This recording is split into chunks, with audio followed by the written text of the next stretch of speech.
না, it's okay, I am fine.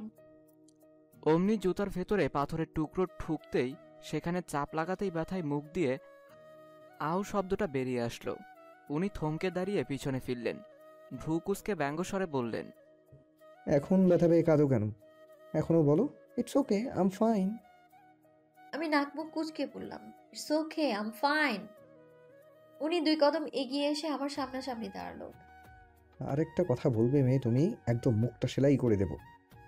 বলতে বলতে হুট করে পাজা গলা তুলে নিলেন।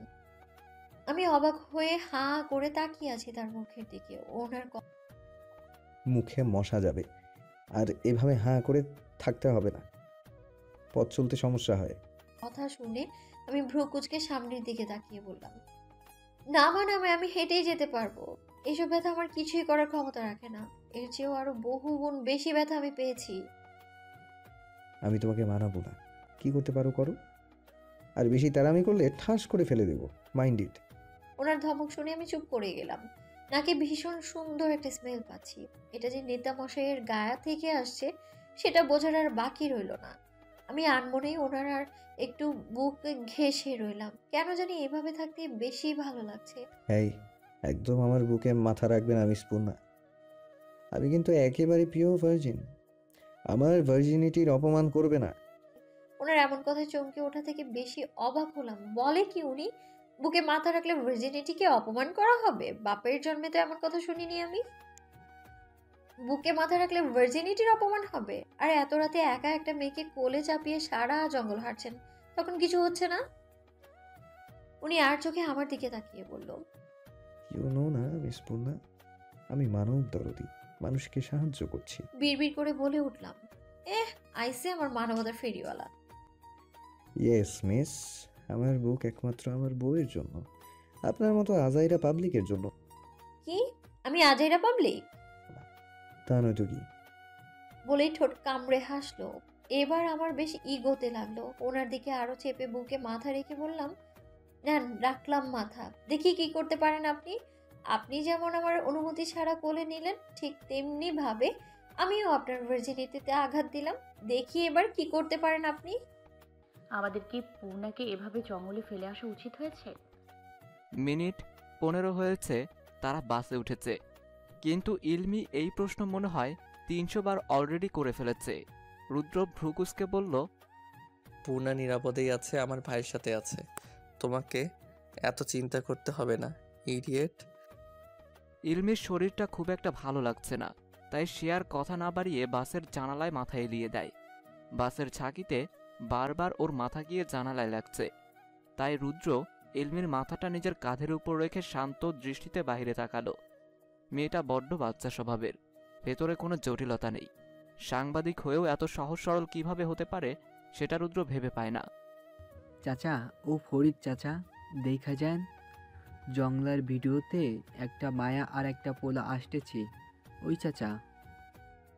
জঙ্গলের শেষ মাথায় একটা গ্রাম শুরু। এটা আমাদের শহর থেকে বেশ অনেকটা দূর। জঙ্গলের মধ্য দিয়ে আমার কোলে নিয়ে হাঁটতে হাঁটতে জঙ্গলের শেষ কিনারে চলে এসেছেন মন্ত্রী সাহেব। সামনে একটা লোকালয় দেখতে পেয়ে হাসি ফুটলো আমার মুখে। প্রায় 1.5 ঘন্টা যাবৎ কোলে নিয়ে হাঁটছেন, ওনার কি ক্লান্ত লাগছে না? আমি যে এতটাও শুকনো তা কিন্তু নয়, ওজন তো মাসাল্লাহ আছে, কিন্তু ওনাকে দেখে মনে হচ্ছে সে এতটা পথ কাউকে কোলে নিয়ে এসেছে। এইসব ভাবতে ভাবতেই হঠাৎ করে চিৎকার শুনে আমি চমকে উঠি। একটা বছর 22 কি 23-এর ছেলে আমাদের দিকে তাকিয়ে কাউকে ডাকছে। ফজরের আজান সেই কখনই হয়ে গেছে। নামাজ শেষ করে সবাই বাড়ি ফিরছে, ঠিক সেই সময় ছেলেটা এমন হাঁক ডাক শুরু করলো। উনি হাঁটতে হাঁটতে ছেলেটার সামনে গিয়ে দাঁড়ালো, আমাকে নামিয়ে দিয়ে আর মোড়া ভেঙে পকেট থেকে মাস্কটা বের করে মুখে পরে নিল। এক পলক আশেপাশে তাকিয়ে দেখে জায়গাটা একটা মসজিদের পাশেই। এতক্ষণে ছেলেটার ডাক শুনে অনেক মানুষ জড়ো হয়ে গেছে। আমি মুখ কুঁচকে দাঁড়িয়ে রইলাম। কি হে ছোকরা, জংলার ভিত্তে তোমরা দুজন সেরাসেরি কিতা করো? আমি খেয়াল করলাম একজন মাঝ বয়সী লোক, মুখে আধা পাকা দাড়ি, দাড়িতে হাত বুলাতে বুলাতে কথাটা বলল। আসলে চাচা, আমরা জঙ্গলের মধ্যে পথ হারিয়ে ফেলেছিলাম। হয় হয়, বুঝি বুঝি, দেখে তো মনে হইতেছে শহরে পোলা মেয়া। কেনা কামের লাগে জঙ্গলে ভিত্তে গেছো বুঝি না আমরা, মনে করছো? হ্যাঁ, শহরে পোলাবান রে আমাকে ভালো করেই চেনা আছে। লোকটার কথা শুনে আমার বোঝার আর বাকি রইল না উনি কি মিন করে কথাটা বলছে। আমি কিছু বলার জন্য মুখ খুলবো তার আগেই তাহরিম তালুকদার আমার হাত চেপে ধরলেন, ইশারায় বোঝালেন কোনো কথা না বলতে, কারণ এখন আমি কথা বললে জিনিসটা উল্টে যেতে পারে। দেখুন চাচা, আপনি কিন্তু না জেনে অপবাদ দিচ্ছেন। আমরা একটা কাজে এসেছিলাম আর পথ হারিয়ে ফেলি জঙ্গলে। তা না হয় বুঝলাম, তোর লগে এই মায়ের কেডা? উনি এক পলক আমার দিকে তাকিয়ে বলল। ও আমার স্ত্রী। আমি চোখ বড় বড় করে তার দিকে তাকিয়ে আছি। বলে কি এই লোক? আমি আবার কখন তার বউ হলাম? বিশ্বাস অবিশ্বাস আপনাদের ব্যাপার, সেখানে আমি কি বলতে পারি? যা হোক, আমাদের সময় খুবই স্বল্প, এখন যেতে দেন। বলে উনি আমার হাত ধরে চলে আসতে নিলে ভিড়ের মধ্যে থেকে একজন বয়স্ক লোক বলে উঠল, কেমতে বিশ্বাস করুম? তোমরা যে জামাই বউ, খারাপ উপলা, তোমাকে কথা আমরা বিশ্বাস করছি। হেতি তোমার বউ, তাইলে বউরে তো আবার বিয়ে করুন যায়, তাই না? তোমাকেও আমরা হক গলে মিললা ফের বিয়ে দেবো। চারপাশে কাউকে খুঁজতে খুঁজতে হাফ ছাড়লো। মতি, মতি রে, কই গেলি? যা তো, ইমাম সাহেব আর কাজীরা ডাইকে লয়। লোকটার কথা শুনে আমি বেশ ঘাবড়ে গেলাম। ওনার হাত খামচে ধরে দাঁড়িয়ে রইলাম। প্রায় মিনিট 5 পর মতি নামের ছেলেটা, একজন হুজুর আর একজন মাঝ বয়সী এক কাজী নিয়ে আসলো। আমি ঘাড় ঘুরিয়ে তাহরিমের দিকে তাকালাম। উনি নির্বিকার দাঁড়িয়ে আছে। মসজিদ থেকে কিছু চেয়ার নিয়ে আসা হলো, একটায় ওনাকে বসতে দেয়া হলো, আরেকটা আমাকে। সামনে কাজী আর হুজুর। আমি মাথা নিচু করে বসে আছি, বলারই বা কি আছে? এক পলক তাহরিমের দিকে তাকালাম। লোকটার মুখে কোনো প্রকার এক্সপ্রেশন দেখা যাচ্ছে না। ওরা যে কাজটা করছে ওটাতে আদৌ কি তার মত আছে? উনি কেনই বা মেনে নেবেন? একটা এতিম মেয়েকে নিজের বউ হিসেবে মানার তো কোনো প্রশ্নই আসে না। নেহা চাপে পড়ে বিপাকে পড়ে বিয়েটা করছে। কাজী সাহেব রেজিস্টার খাতায় নাম তুলছে, আমার দিকে তাকিয়ে বলল, মা, তোমার নাম কি? পূর্ণা, মিফতাহুল পূর্ণা। তোমার বাবার নাম? কাজী সাহেবের কথা শুনে আমি খানিকটা চিন্তা করে বললাম, আমি এতিম, বাবা মা নেই আমার, এতিমখানায় মানুষ আমি। ও আচ্ছা, ঠিক আছে। এবার কাজী ওনার নাম পরিচয় নিলেন। সব কিছু লেখা শেষে উনি খাতাটা ওনার দিকে এগিয়ে দিয়ে বলল, নাও বাবা, এইখানটায় সই করো। উনি এক পলক আমার দিকে তাকিয়ে সই করে দিলেন। এবার কাজী সাহেব রেজিস্টার খাতাটা আমার দিকে এগিয়ে দিলেন সাইন করে দেওয়ার জন্য। আমি খাতার কলম নিয়ে সাইন করতে গিয়েও থেমে গেলাম। এটা তো আমার জীবনের সবচেয়ে গুরুত্বপূর্ণ সিদ্ধান্ত। আজকের দিনটা তো অন্যরকম হলেও পারতো। আমার এক পাশে মা আর এক পাশে বাবা থাকার কথা ছিল, কিন্তু আজ আজ তো কেউ নেই হাতে হাত রেখে ভরসা দেওয়ার মতো। এইসব চিন্তা করার মাঝে দিয়েই হঠাৎ হাতে কারো স্পর্শ পেলাম। চোখ তুলে হাতের মালিকের দিকে তাকালাম। উনি আমার হাতে হাত রেখে ভরসা দিচ্ছেন। আমার চোখ জলে টইটুম্বুর, তবুও গড়িয়ে পড়তে দিলাম না। এক হাত দিয়ে চোখটা আলতো হাতে মুছে সাইনটা করে দিলাম। এবার মৌলভী সাহেব বিয়ে পড়ানো শুরু করলো। প্রথমে ওনাকে কবুল বলতে বললো, উনিও সুন্দরভাবে কবুল বলে দিল। তারপর ঘাড় ঘুরিয়ে আমার দিকে তাকিয়ে বললো, সব কথা শেষ করে বলল, বলো মা, কবুল। আমি খানিকক্ষণ চুপ করে থেকেই বললাম, কবুল। বিয়ের কার্যক্রম শেষ। সবাই আলহামদুলিল্লাহ বলে শুকরিয়া আদায় করলো। আমি ঠিক একইভাবে পাথরের মতো বসে আছি। চারপাশের কিছুই যেন কানে আসছে না। ভেতর থেকে শুধু একটা কথাই শোনা যাচ্ছে, পূর্ণ, তোর বিয়ে হয়ে গেছে। তুই এখন কারো অর্ধাঙ্গিনী, কারো বিয়ে করাবো তুই। তোরা এখন আপন মানুষ হয়েছে। তুই বিবাহিত পূর্ণ, নাও ইউ আর ম্যারিড পূর্ণ। আপনি চিন্তা করবেন না মিস্টার তাহরিম তালুকদার, ডিভোর্স লেটারটা খুব তাড়াতাড়ি পৌঁছে যাবে আপনার কাছে।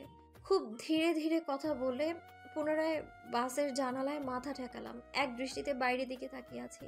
কিছুক্ষণ নীরবতা পালন করার পর তাহরিম তালুকদার একটু নড়ে চড়ে বসলেন। আমি ঘাড় ঘুরিয়ে তার দিকে তাকালাম। আমার দৃষ্টি লক্ষ্য করে তিনি হয়তো হাসলেন, যা তার চোখই জানান দিচ্ছে। হাসি দিলে ওনার চোখ কুঁচকে যায়।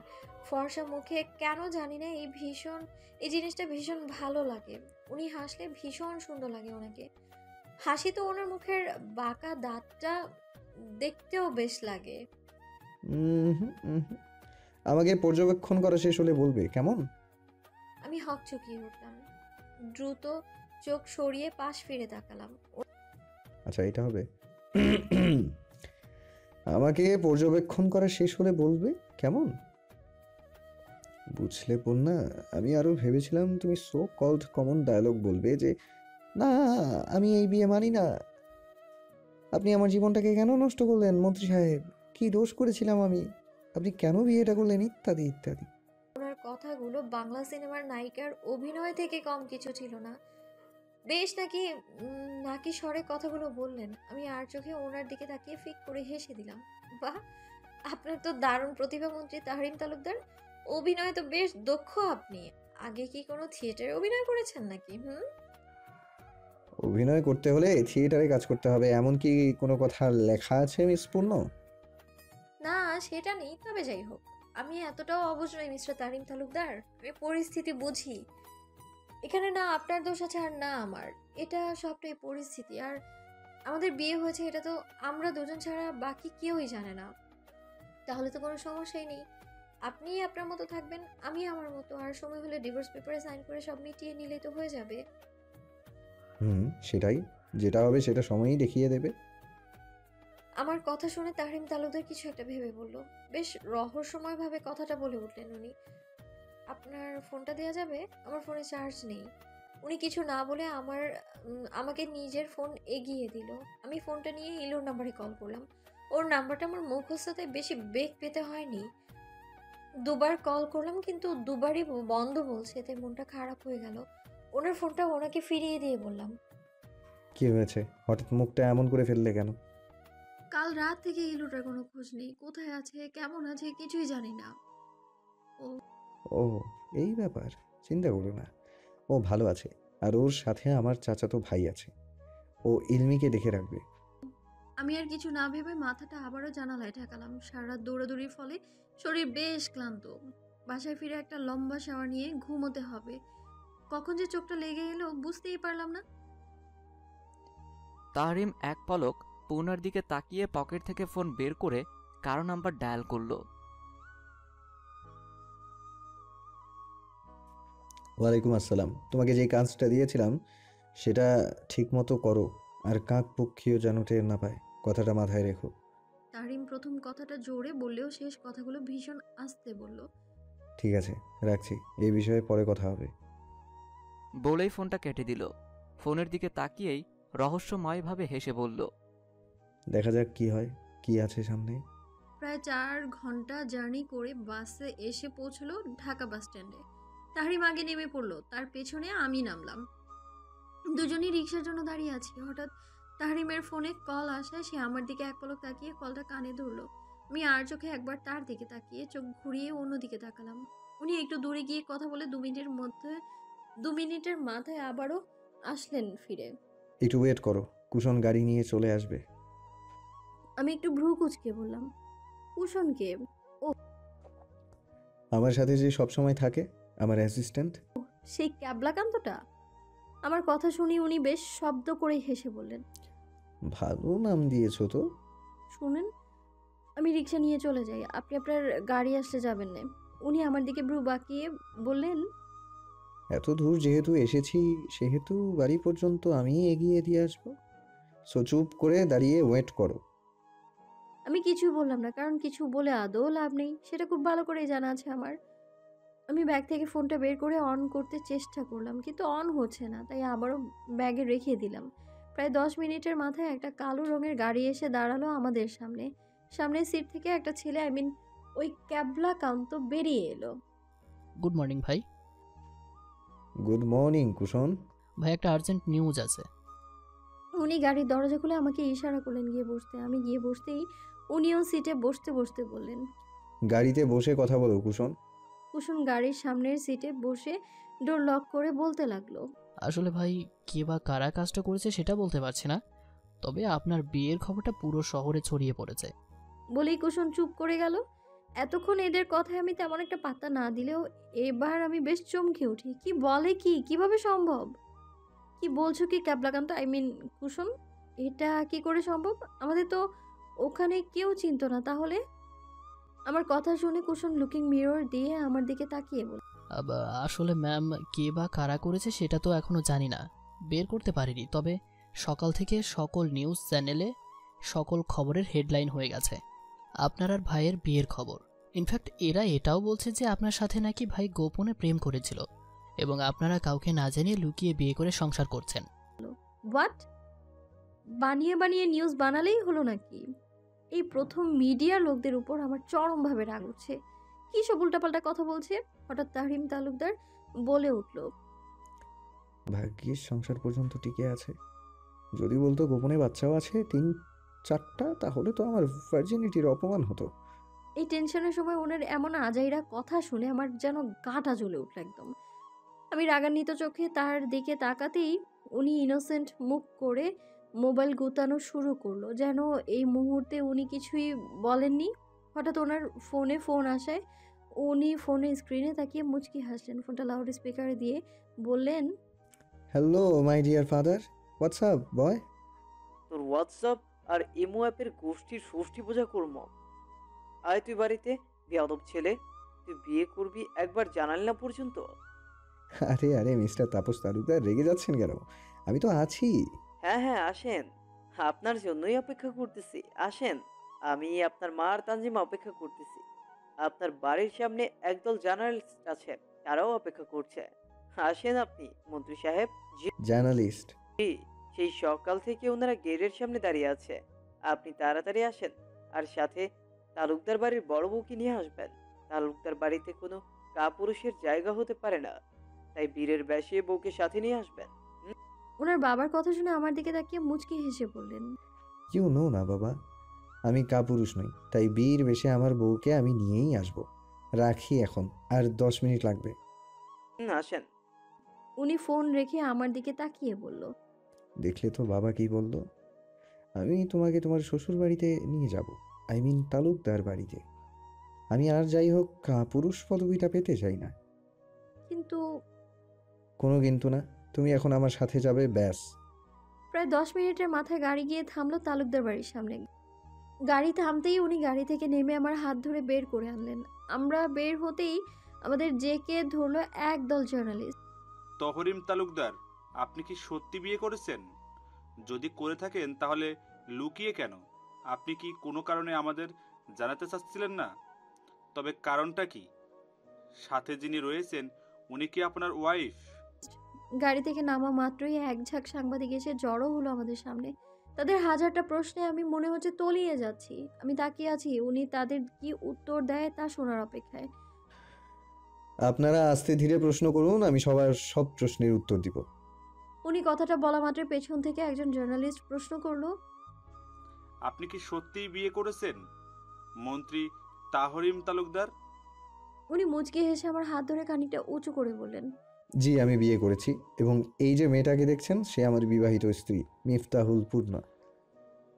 আপনি যদি বিয়েই করেন তবে এমন লুকিয়ে কেন করলেন মন্ত্রী সাহেব? আসলে আমার অনেক দিনের ইচ্ছে ছিল আমি পালিয়ে বিয়ে করব। অনেকের তো অনেক ধরনের শখ থাকে, আমারও এমন অদ্ভুত শখ ছিল, আর সেটা পূরণ করতেই এভাবে বিয়ে করা। শুনলাম আপনারা নাকি বেশ কয়েক বছর লুকিয়ে প্রেম করেছেন। এও শোনা যাচ্ছে আপনারা প্রেমে থাকাকালীন লুকিয়ে বিয়ে করেছেন এবং সংসারও করছেন। কথাটা কতটুকু সত্যি? হ্যাঁ, এটা পুরোপুরি বানোয়াট। আমরা প্রেম করেছি মাত্র 9 মাস, এবং আজ 9 মাস পূর্ণ করে বিয়ের পিঁড়িতে বসলাম। প্রশ্নটা যদি আর কিছুদিন পরে করতেন যে বিয়ের পরে সংসার করেছে কি না, তখন উত্তরটা হ্যাঁ বোধক কি আর। এমন হাজারটা প্রশ্ন তারা করেছে এবং তার উত্তর এভাবে সত্যি মিথ্যা মিলিয়ে খুব সুন্দর কম্বিনেশন করে উত্তর দিয়েছে মিস্টার তাহরিম তালুকদার। অবশেষে সাংবাদিকরা চলে যাওয়ার পর আমি আর তাহরিম তালুকদার মেইন গেট দিয়ে ভেতরে ঢুকলাম। ওনাদের বাড়ির সামনে অনেক বড় একটা ফুলের বাগান আছে। যতটুকু দেখা যায় দেশি বিদেশি প্রায় কয়েকশো প্রকারের ফুল গাছ দেখতে পেলাম। আচ্ছা, এই বাগানটা কার? আপনার? আমার কথা শুনে উনি পেছনে ঘুরে ভ্রু বাঁকিয়ে বললেন, বাগানটা আমার, তবে পরিচর্যা করে তানজিম। হঠাৎ উনি আমার দিকে তাকিয়ে কিছু একটা ভেবে আমার সামনে এসে দাঁড়ালো। আমার ওড়নাটা ঘাড় থেকে তুলে মাথায় উঠিয়ে স্কার্ফের মতো করে পেঁচিয়ে দিল। এইবার ঠিক আছে, একদম বউ বউ লাগছে, এবার চলো বলে আমার হাত ধরে সদর দরজার দিকে এগিয়ে গেল। দরজার সামনে দাঁড়িয়ে দুবার কলিং বেল বাজানোর সাথে সাথেই একজন মেয়ে এসে দরজা খুলে দিল। আমি খেয়াল করলাম মেয়েটার হাতে ঝাড়ু, হয়তো ঝাড়ু দিচ্ছিল। পরনে ধূসর রঙের শাড়ি মেয়েটার। ওনার সাথে আমাকে দেখে খুশিতে চোখ মুখ জলমল করে উঠল তার। খুশিতে গদগদ কণ্ঠে বলল, সালাম আলাইকুম ভাইজান, এই আপাটা বুঝি আমাকে নতুন ভাবি? উনি ভেতরে ঢুকতে ঢুকতে এদিক সেদিক তাকিয়ে বলল, ওয়ালাইকুম আসসালাম। হুম, তোর ভাবি। আর মা বাবা কই রে? খালু তো উপরেই, ওই আপনি বহেন, আমি ডাকতাছি।